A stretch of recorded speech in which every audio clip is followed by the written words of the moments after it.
Hello, Niguel Hills Middle School. This is Mr. Lindenblatt. I am the student teacher working with Mrs. Lynch and the other science teachers. Today we'll be going over the fossil record. We will be going over the vocabulary terms. The first which we are looking at is chronological order, the arrangement of things in the order that they occurred. Chronological simply means we're looking at the number. This year is 2020. Next year is 2021. That is counting years by chronological number. 1 is followed by 2, and after 2 is 3. After 3 is 4. Chronological number, counting the numbers. The next term we will look at is diversity. In the picture here, you can see diversity is highlighted by the many different types of shells and starfish and rocks.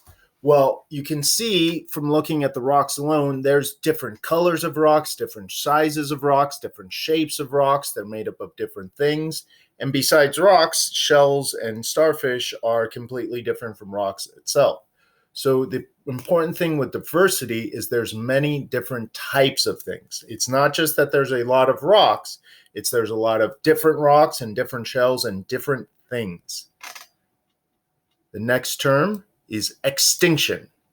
The permanent disappearance of a species from Earth. And the important thing of this is that the species will not just spring back when the numbers get better. They have been removed and they cannot come back on their own unless Jurassic Park becomes reality. We will not see this Tyrannosaurus Rex skeleton here come back because it is extinct.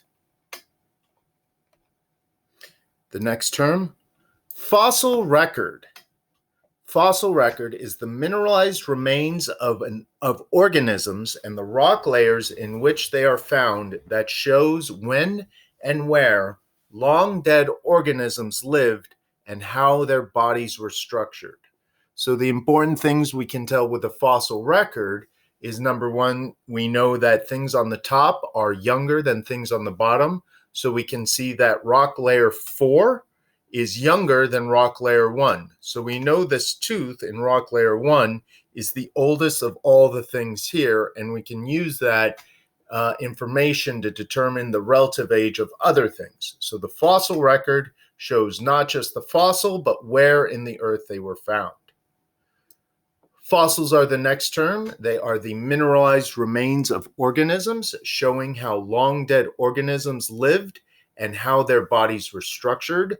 There are many different types of fossils. We can have teeth, there are shells, there are bones. So there are lots of variety of things that have become fossils. The next term is radioactive dating. This is a technique used to determine how old a rock is by analyzing the amounts of radioactive isotope and its decay products in the rock. If you have ever heard of carbon dating or carbon-14 dating, that is radioactive dating. To simplify it, this is when we look at the elements found in a rock, and specifically we look at the isotopes of these elements, and we look for the ratio of a certain type of carbon, for example.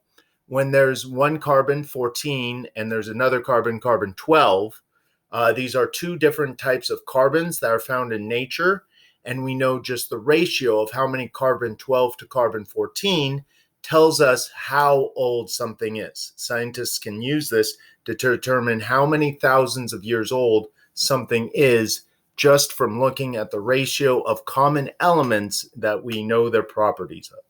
Radioactive dating is using elements to tell how old very, very old things are, such as rocks.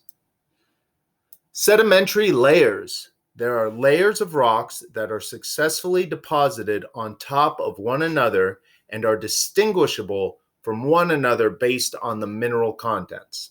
So when rocks are deposited one after the other on top of each other, and we can see the differences, they're distinguishable. In this picture here, you can see there's layers running right to left that are different colors. We can tell just from looking at the different colors that they are made up of different rocks, and this is a sedimentary layers. Very easy to tell it's made of different things, and we can see the properties to tell a little bit of what they are.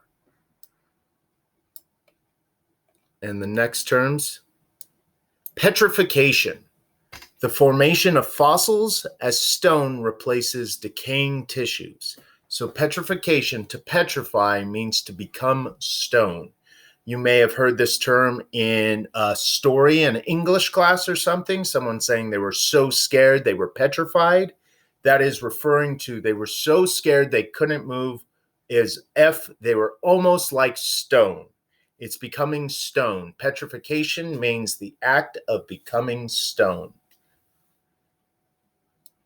And the next term, law of superposition. Scientific law that states fossils located deeper in sedimentary layers are older than the ones deposited in layers close to the surface. If you think in your own home, maybe you have a laundry basket, and at the bottom you might have very smelly clothes that need to be washed, and at the top are the clothes you just took off today, maybe the shirt you were just wearing or your socks or whatever. It's the same principle. The older stuff is buried at the bottom. Maybe your trash can in your house, you have old stinky trash all the way at the bottom where the meal you just ate is at the top. Basically, the older things are, they will just naturally bury and find themselves further towards the bottom. And in fossils, the older fossils are found closer towards the Earth's core, and the youngest are found closer to the Earth's surface. And those will be the terms that we have gone over today. I'll talk to you all later. I'm hoping you have a great